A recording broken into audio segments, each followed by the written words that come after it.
Okay जी, ये मैं शेयर करता हूँ पहले स्क्रीन, उसमें मैं आपको बताता हूँ। Wait minute.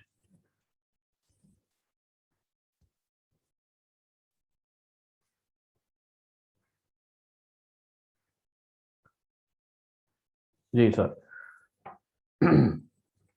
ओके जी, ये आपने जो उस वीडियो देखी थी उसमें यही था कि किस तरह से फैक्टर प्राइस इक्वलाइज हो जाते हैं दोनों नेशंस के दरमियान when trade is started, right.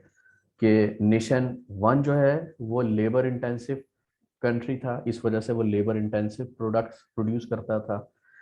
और नेशन टू जो है वो कैपिटल इंटेंसिव था, और वो प्रोडक्ट वाई जो कि कैपिटल इंटेंसिव है उसको एक सर्टेन अमाउंट उसको प्रोड्यूस करता था। और एक दोनों का एक कॉमन जो है इंटरफेरेंस कर्व था प्री ट्रेड। ठीक है, लेकिन जब ट्रेड स्टार्ट हुई दोनों में, तो फिर क्या हुआ उसके अंदर कि जो नेशन वन था जो कि लेबर इंटेंसिव था, उसने ज्यादा लेबर इंटेंसिव चीजें बनाना शुरू कर दी, मैन्युफैक्चर करना शुरू कर दी। तो जब ज्यादा मैन्युफैक्चर करेगा तो जाहिर बात है कि वो जो फैक्टर है लेबर, उसकी डिमांड बढ़ जाएगी। जब उसकी डिमांड बढ़ जाएगी तो क्या होगा, उसकी प्राइस बढ़ जाएगी। लेकिन कैपिटल नेशन वन के अंदर क्योंकि लेबर इंटेंसिव है वो मुल्क, ठीक है, ये इसके अंदर बताया ना, international trade cause W two rise in nation one. क्यों? इसलिए कि वो ज्यादा वो चीजें प्रोड्यूस कर रहा है, लेबर इंटेंसिव। अब उसको ज्यादा लेबर चाहिए, जब लेबर ज्यादा चाहिए तो उसके प्राइस भी बढ़ जाएंगे। लेकिन हो गया क्या दूसरी तरफ, कि जो कैपिटल उसको नहीं चाहिए था, क्या वो कैपिटल इंटेंसिव चीजें वैसे ही कम बना रहे थे, लेकिन उसने मजीद कम कर दी बनाना। तो उसकी वजह से वहां पर कैपिटल की सप्लाई जो है वो बढ़ गई। ठीक है, जब कैपिटल की सप्लाई बढ़ गई तो उसकी वजह से कैपिटल की प्राइस कम हो गई वहां पर। ठीक है, तो जो अबंडन जो आपका रिसोर्सेज था नेशन वन के पास, जो कि कैपिटल सॉरी लेबर था, वहां पर वेजेस बढ़ गई। और नेशन टू के अंदर जो है वो क्या हुआ, नेशन टू के अंदर वो कैपिटल इंटेंसिव था, वहां पर उसका रेंट या इंटरेस्ट रेट जो था वो एक पर्टिकुलर था। लेकिन जब उन्होंने कैपिटल ज्यादा यूज किया तो उस कैपिटल को ज्यादा यूज करने की वजह से क्या हुआ, कैपिटल की डिमांड बढ़ गई। जब कैपिटल की डिमांड बढ़ी तो इट मींस कि कैपिटल की प्राइस भी बढ़ जाएगी। और वो कितनी हो जाएगी प्राइस बढ़ के, ये प्राइस बढ़ के उतनी हो जाएगी कि जो दूसरा जो नेशन वन है जहां पर कैपिटल महंगा था, उस महंगे कैपिटल की प्राइस के बिल्कुल इक्वल ना हो जाए। ठीक है ना।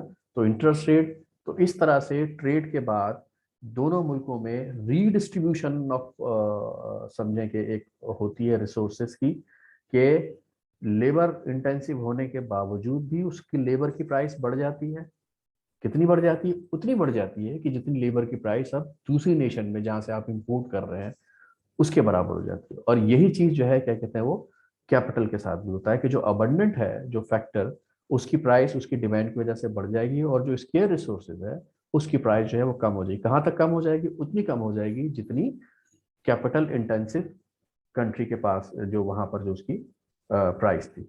अब आप देखें, ये हमारे पास एक ग्राफ आ रहा है इस तरह से कि जनाब कि ये वेज ओवर आर है, ये wage over R, wage over R. अब ये देख रहे हैं आप, इसको थोड़ा पॉइंट्स को ज्यादा, ये पॉइंट ए है जहां पर एक पर्टिकुलर, जाहिर है कि हम कॉम्बिनेशन से जब यूज कर रहे हैं कैपिटल और लेबर, तो जाहिर है कि उसकी प्राइस का जो है क्या कहते हैं कि रेशियो होगा पॉइंट ए और point B, point A asterisk to point B asterisk. ठीक है, इस पॉइंट के ऊपर हमने क्या लिया, price of commodity, price of X divide by price of Y, जो कि एक कमोडिटी प्राइस है, रिलेटिव प्राइस है।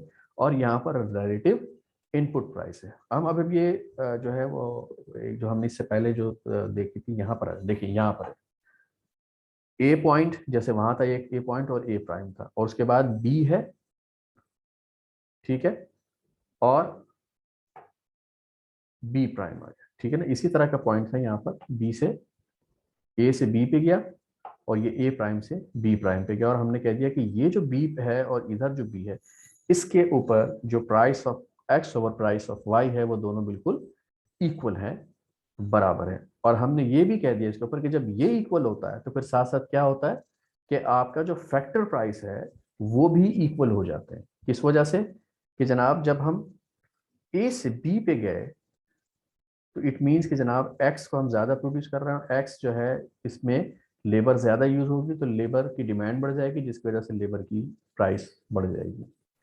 यहाँ पर क्या है, इस पॉइंट से ये इस पॉइंट के ऊपर मूव कर दिया है, यानी कैपिटल इंटेंसिव चीज़ें ज़्यादा बना रहा है तो इसको कैपिटल की ज़्यादा डिमांड हो जाएगी इस मुल्क में, जिसकी वजह से इसका कैपिटल की प्राइस जो कि इंटरेस्ट रेट है या रेंट है वो जो है बढ़ जाएगा। ठीक है, और ये कंजम्पशन पॉइंट होगा जहाँ पर प्राइस ऑफ एक्स और प्राइस ऑफ वाई को जाहिर कर रहा है। और ये किस तरह से होगा, यहाँ पर प्राइस ऑफ एक्स और प्राइस ऑफ वाई भी बराबर हो जाएंगे। तो ये इस तरह से हुआ, ए से बी की तरफ गया था वो, ठीक है ना, ए से बी की तरफ कौन गया था, ए से बी की तरफ नेशन वन गया था, ठीक है ना, और ए प्राइम से बी प्राइम की तरफ नेशन टू गया था। ए से बी की तरफ नेशन वन गया, जहां पर wage upon rent, wage upon rent ये बढ़ गया। क्यों बढ़ गया था, इसलिए कि जो नेशन वन था वहां पर वेज रेट बढ़ गया था, इसलिए कि लेबर की डिमांड बढ़ गई थी, तो फिर वेज अपॉन रेट आर जो है जाहिर बात है खुद ब खुद बढ़ गया। और जबकि हमने देखा था वहां पर कि वो जो प्राइस ऑफ एक्स और प्राइस ऑफ वाई जो है वो वैसे ही बढ़ गए थे, दोनों के लिए बिल्कुल सेम था।